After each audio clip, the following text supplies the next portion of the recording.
Hi friends, நம்ம இன்றைக்கி என்ன பார்க்க போகிறோன்னா ஒரு காரசாரமான ப்ரான் கிரேவி. வாங்க எப்படி பண்ணுறதுன்னு பார்க்கலாம். வாங்க வீடியோக்குள்ளே போகலாம். ஒரு பேன் அடுப்பில் வச்சுட்டு அதில் 2லேருந்து 3 டேபிள் ஸ்பூன் எண்ணெய் சேர்த்துக்கோங்க. நம்ம இந்த ப்ரானுக்கு தண்ணி சேர்க்க போகிறதில்ல, ஸோ அதனால எக்ஸ்ட்ராவே ஆயில் சேர்த்துக்கோங்க. ஆயில் எக்ஸ்ட்ரா சேர்த்து பண்ணுனா டேஸ்ட்டுமே நல்லாயிருக்கும்.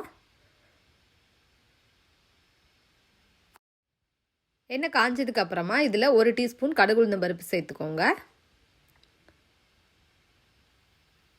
கடுகு உளுந்தம் பருப்பு நல்லா பொரிஞ்சதுக்கு அப்புறமா நம்ம இதில் ஒரு கொத்து கருவேப்பிலை சேர்த்துக்கலாம்.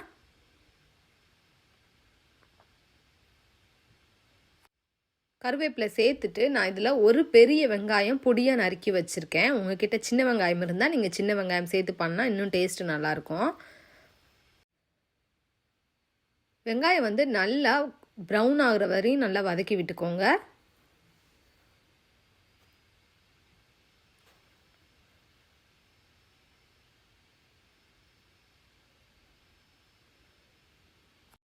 வெங்காயம் கொஞ்சம் சீக்கிரம் வதங்கிறதுக்காக இதில் கொஞ்சமாக சால்ட்டு சேர்த்துக்கிறேன்.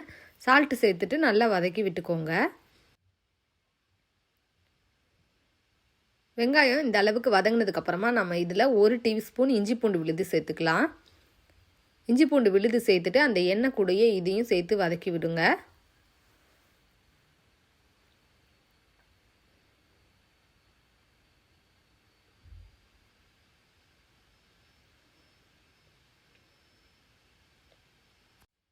இப்போ இந்த டைமில் நம்ம தக்காளி சேர்த்துக்கலாம்.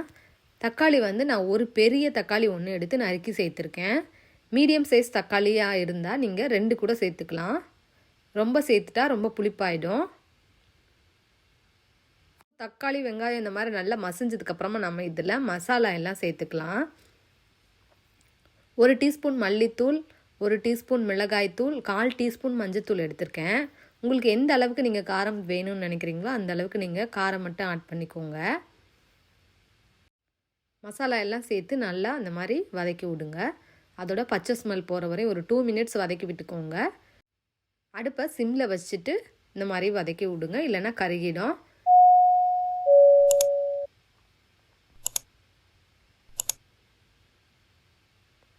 ப்ரான் தொக்குக்கு எல்லாமே இந்த மாதிரி நல்லா எல்லாம் மேஷ் ஆகிற மாதிரி பண்ணினா தான் டேஸ்ட் நல்லாயிருக்கும். அதனால நல்லா வதக்கி விட்டுக்கோங்க.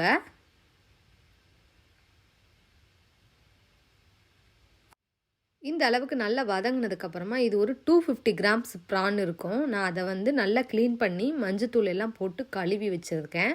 அதை சேர்த்துக்கிறேன். நீங்கள் எந்த அளவுக்கு ப்ரான் சேர்க்குறீங்களோ அந்த அளவுக்கு நீங்கள் அதுக்கு ஏற்ற மாதிரி எல்லாம் மசாலா எல்லாம் சேர்த்துக்கோங்க. இதில் நம்ம தண்ணி சேர்க்க போகிறதில்ல, அந்த ப்ரான்ல இருந்தே தண்ணி விடும். ஸோ இந்த ப்ரானுக்கு தேவையான உப்பு சேர்த்துக்கலாம்.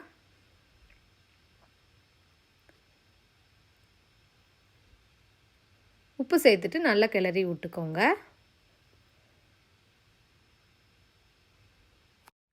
இதை மூடி போட்டு ஒரு 7 மினிட்ஸ்க்கு நம்ம இதை வேக வச்சுக்கலாம். நான் தண்ணி எதுவும் சேர்க்கலை. இப்போ ஒரு 7 மினிட்ஸ் ஆயிருக்கு. இதை நம்ம ஓப்பன் பண்ணி பார்த்துக்கலாம். பாருங்கள், நான் தண்ணியே ஊற்றலை. அந்த ப்ரான்ல இருந்து எவ்வளோ தண்ணி வந்திருக்கு பாருங்கள். ஸோ ப்ரான் ரொம்ப வெந்ததுன்னா ஒரு மாதிரி ஹார்டாகிடும். ஸோ ஓரளவுக்கு வெந்ததுக்கப்புறமா நம்ம இதை ஆஃப் பண்ணிக்கலாம். இப்போ இன்னும் கொஞ்சம் கிரேவி கொஞ்சம் திக்காகட்டும், அதுக்கப்புறம் நம்ம இதை ஆஃப் பண்ணிக்கலாம்.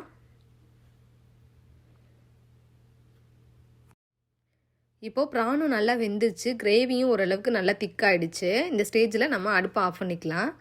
நீங்கள் இப்போது பெப்பர் தூள் வேணாம் ஆப்ஷனல் தான், நீங்கள் வேணும்னா போட்டுக்கலாம். ஸோ ஃப்ரெண்ட்ஸ், இந்த ப்ரான் கிரேவி நீங்கள் ட்ரை பண்ணி பாருங்கள். ட்ரை பண்ணிவிட்டு எப்படி இருந்துச்சுன்னு கமெண்ட்டில் சொல்லுங்கள். லைக் பண்ணுங்கள், ஷேர் பண்ணுங்கள், சப்ஸ்கிரைப் பண்ணுங்கள். மறக்காமல் பெல் ஐக்கான் கிளிக் பண்ணிக்கோங்க. தேங்க்யூ.